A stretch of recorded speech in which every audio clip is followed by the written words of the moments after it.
What's going on, everybody? Welcome back to TTB Ravens Media, bringing you Ravens content every single day. If you want to see that daily Ravens content, make sure to hit the subscribe button down below. Now, what I'm going to be talking about in today's video is the edge rusher position. I've done a couple of videos recently about wide receivers, and I actually did a video about why, I think edge is more important than wide receiver this offseason. So I'm finally getting around to talking about the edge rushers that are still available in free agency for the Ravens to sign. So let me know down in the comment section down below who you want the Ravens to sign at edge rusher. Maybe there's a trade or something like that, or maybe you want the draft, or let me know down below edge rushers that you want on the Ravens roster next year. So the three guys I'll be talking about in today's video: Carlos Dunlap, Aldon Smith, and Justin Houston. I've talked about Clowney a fair amount, I feel like, and I know he visited with the Browns. Hasn't been a ton of rumors connecting him with Baltimore. And also, I believe he probably won't sign until after training camp, because I'm pretty sure Clowney doesn't he just hates training camp or something like that. He'll just hold out and not go to training camp. It's really weird. He just doesn't like it. So not talking about Clowney. Going to talk about Dunlap, Aldon Smith, Justin Houston. So starting off with Carlos Dunlap, Ravens fans should be pretty familiar with Dunlap. He's an AFC North veteran, 32 years old. Played for the Bengals for pretty much his entire career before going to Seattle midway through last year. He's a two-time Pro Bowler, 2015, 2016. So that's obviously, something to look at. He's played at a very high level before. He started in 10 games last year, and he had 6 sacks. And, you look at that and you're like, oh, okay, 6 sacks, 10 games. Maybe you average that out. Maybe he gets 9 sacks in 15 games. Pretty solid stuff. And he was also playing with some incompetent defenses, in Seattle and honestly also Cincinnati. So he's not playing with some great players around him. He's the guy.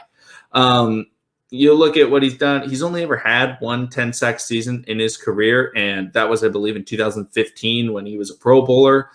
So his ceiling is nothing to look at. Wow, we could get a 15. We're not getting Elvis Dumervil 2.0. Where he comes in and gets some ridiculous amount of sacks. I can't remember the exact number Dumervil had. It was it was really high, and it's oh wow. I don't expect that to come from Carlos Dunlap. I'd expect him to have a pretty high floor, but a low ceiling. Probably just expect him to get between 7 and possibly 11 sacks, or you could get even more specific and say he'll probably get 8 to 10 sacks, which is solid. I mean, that's really solid. You look at what the Ravens need is they need somebody that can get you some sacks without, having to blitz. So that wouldn't be that bad. He hasn't really missed a ton of games in his career, so being able to be on the field is very helpful. Obviously, he's experienced the AFC North. He knows what going against, the tackles are for the Browns, for the Steelers. Practiced against the Bengals once. Obviously, he also knows the Ravens, but, he'll practice against them. But yeah, Carlos Dunlap, low ceiling, high floor, would be a decent signing in my opinion. I would expect he'd get probably around $10 million a year, factoring in his age and things like that. Next player is Aldon Smith. Now, Aldon Smith is the most intriguing player really I'm going to say all of free agency. I think he passes Antonio Brown. Aldon Smith, 31 years old. Last year was his first year since 2015. Last year, he had 5 sacks, 14 quarterbacks hit. And a reminder, he was playing on the Dallas Cowboys, an incompetent defense. They are horrendous when it comes to acquiring defensive players, when it comes to getting defensive production. That's not the place you want to be if you play defense. But he was kind of the guy. They also have DeMarcus Lawrence, who's another guy who's pretty solid. But like I said, you play in Dallas, your stats aren't going to be that good on defense. And Aldon Smith is somebody who's had his fair share of indiscrepancies, arrested, suspended, lot of stuff. But if you looked at kind of his interviews that he had last year and the way he's talked, it seems like everything's turned around. He's got his life back on track. He's looking at it wow, this is really my second chance.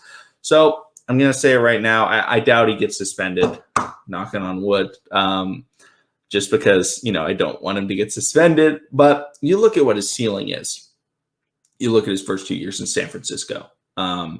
He had 33.5 sacks in his first 2 years. His second year, he was a first-team All-Pro with 19.5 sacks. I mean, he came out of the gates almost as good as anybody has ever come out of the gates.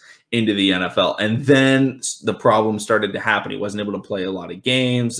He ended up going to the Raiders, and he got fully suspended from the NFL. And it was like, wow, what could have been, right? Well, he came back to the Cowboys. It's been a while. You got to kick off the rust. And it was slow. Like 5 sacks is nothing to be like, oh, wow, Aldon Smith is back. But it's like, okay, he's coming back.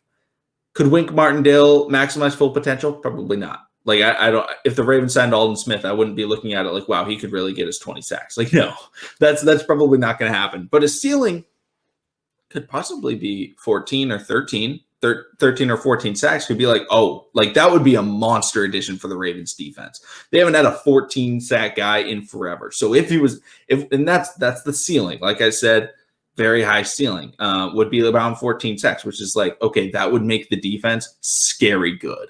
If you're able to get somebody that can just apply quick pressure along with that great secondary and Wink Martindale, designing great blitz schemes and things like that. Oh my goodness, it would be amazing. The floor is kind of what he did last year. 5 sacks, kind of in and out. How good is he really? Like he'll show flashes where it's like, oh wow, yeah, that's Aldon Smith. But at the same time, we'll also be like, okay, we haven't seen Aldon Smith in a game or two. Like, what's going on? So that's kind of the floor. That's the ceiling. It's very different from the other 2 guys we're going to talk about. It's something where, one, the Ravens have to look at character and feel if they felt like, hey, this guy's turned around. I mean, possibly. And then the other thing would be, okay, can we get him to play at, you get him to 50% of what he was. He would be a monster signing. 50% of what he was in those first 2 years was like, 8 sacks a year. Boom, perfect. But also with really high potential. So in future years, he could be developing and regaining those skills.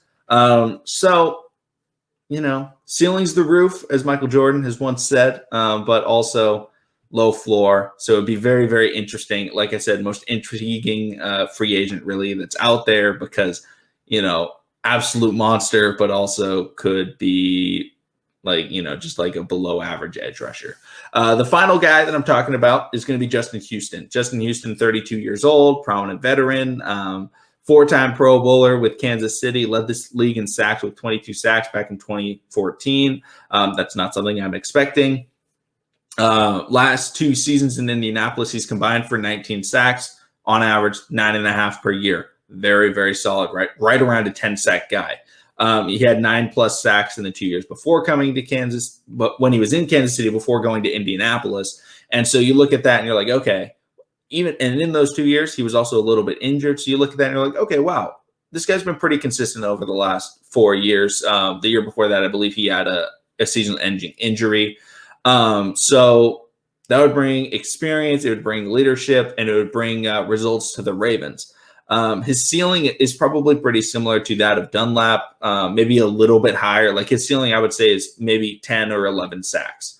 His floor is probably around 8 if he plays the entire season. He has dealt with more injuries than Dunlap in the past, so I'd say his floor is a bit lower because of that, that potential for injury.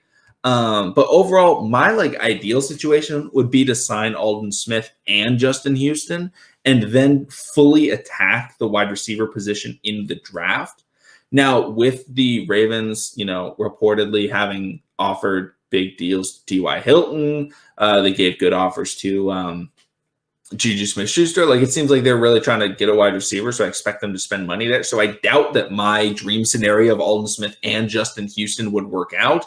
I expect them to just sign one of these 3 edge rushers, or potentially somebody else, Ryan Kerrigan, Jadeveon Clowney. I think Taco Charlton's available, but don't sign Taco. But one of these 3 guys. So in the comment section down below, let me know your dream scenario with what the Ravens should do at the edge rusher position. Do you just say, don't sign an edge rusher, draft one in the first round? Do you say, don't sign an edge rusher or draft one in the first round, which I think is ludicrous and ridiculous? Or if you're like, hey, like me, hey, maybe you should sign Houston and Dunlap, or Dunlap and I'm forgetting his name already, Aldon Smith. But if you look at what your dream scenario is, let me know down in the comment section down below. And as free agency, it's kind of dwindling down. I'm going to start being much more draft focused. So with that said, I'm going to be starting to do a lot of player comparisons for the draft, like who's the better fit for the Ravens, and looking at wide receivers, looking at linebackers, looking at edge rushers. And so I'm going to be like tweeting those out like, hey, which 2 guys should I be comparing, or which 3 guys should I be comparing? So if you want to be like, involved in those kind of decisions on who I talk about, you can obviously comment them down below, but also, follow my Twitter account, because I'll tweet out every time before I do one of those videos, like a day in advance, like, hey, I'm going to be comparing like kind of potential 4th round edge rushers. Which 2 should I talk about? And I'll have a list.